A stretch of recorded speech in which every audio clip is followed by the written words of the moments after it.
ನಮಸ್ಕಾರ.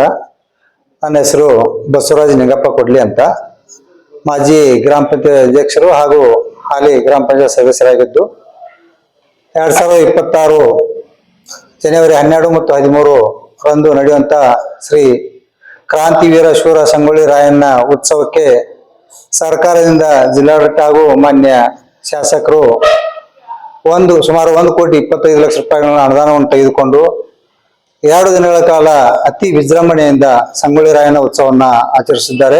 ಈಗ ಪಹಲೆ ದಿನ ಕಾರ್ಯಕ್ರಮ ಮುಗಿದು ಇವತ್ತು 2ನೇ ದಿನ ಕುಸ್ತಿ ಹಾಗೂ ಇನ್ನಿತರ ಸಾಂಸ್ಕೃತಿಕ ಕಾರ್ಯಕ್ರಮಗಳಿದ್ದು, ಕ್ರಾಂತಿವೀರ ಸಂಗೊಳ್ಳಿ ರಾಯಣ್ಣ ಅಂದ್ರ ಒಬ್ಬ ಹುಟ್ಟ ಹೋರಾಟಗಾರ.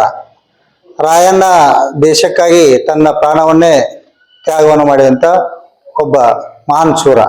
ಅಂತಹ ಶೂರರ ನಾಡಿನಲ್ಲಿ ಹಾಗೂ ಊರಿನಲ್ಲಿ ಹುಟ್ಟಿದಂತ ನಾವೆಲ್ಲರೂ ಕೂಡ ಭಾಗ್ಯಶಾಲಿಗಳು.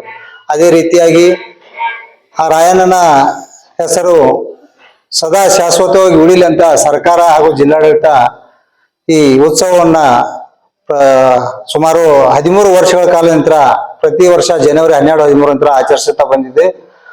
ಆ ರಾಯಣ್ಣನ ಸ್ಮರಣೆ ಹಾಗೂ ಅವನ ನೆನಪು ಇಡೀ ದೇಶದೆಲ್ಲ ಉಳಿಲಿ ಅನ್ನುವಂತ ಒಂದು ಮಹಾ ಉದ್ದೇಶವನ್ನು ಇಟ್ಟುಕೊಂಡು ಈ ಉತ್ಸವವನ್ನು ಆಚರಿಸ್ತಾ ಇದೆ.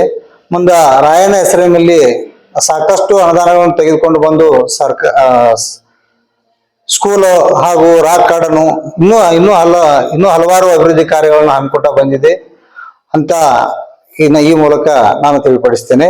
ಅದು ಅಲ್ಲದೆ ಮುಂದೆ ಸಂಗೊಳ್ಳಿ ಗ್ರಾಮದಿಂದ ನಮ್ಮ ಗ್ರಾಮ ಪಂಚಾಯತಿ ಅಧ್ಯಕ್ಷರು ಹಾಗೂ PDO ಹಾಗೂ ಎಲ್ಲ ಸಿಬ್ಬಂದಿಯವರು ಹಾಗೂ ಎಲ್ಲ ಸದಸ್ಯರು ಕೂಡ್ಕೊಂಡ ನಮ್ಮ ಪಂಚಾಯತಿಗೆ ವಹಿಸಿಕೊಟ್ಟಂತ ಎಲ್ಲ ಕಾರ್ಯಗಳನ್ನು ಕೂಡ ಅಷ್ಟ ಯಶಸ್ವಿಯಾಗಿ ನಾವು ಕೂಡ ಕೈಗೊಂಡೇವೆ ಅಂತ ಹೇಳಕ್ಕೆ ಈ ವಿಷಯದಲ್ಲಿ ಹೆಮ್ಮೆ ಪಡ್ತೀವಿ ಅಂತ ಹೇಳಿ ನನ್ನ 2 ಮಾತುಗಳು ಮುಗಿಸ್ತೀವಿ.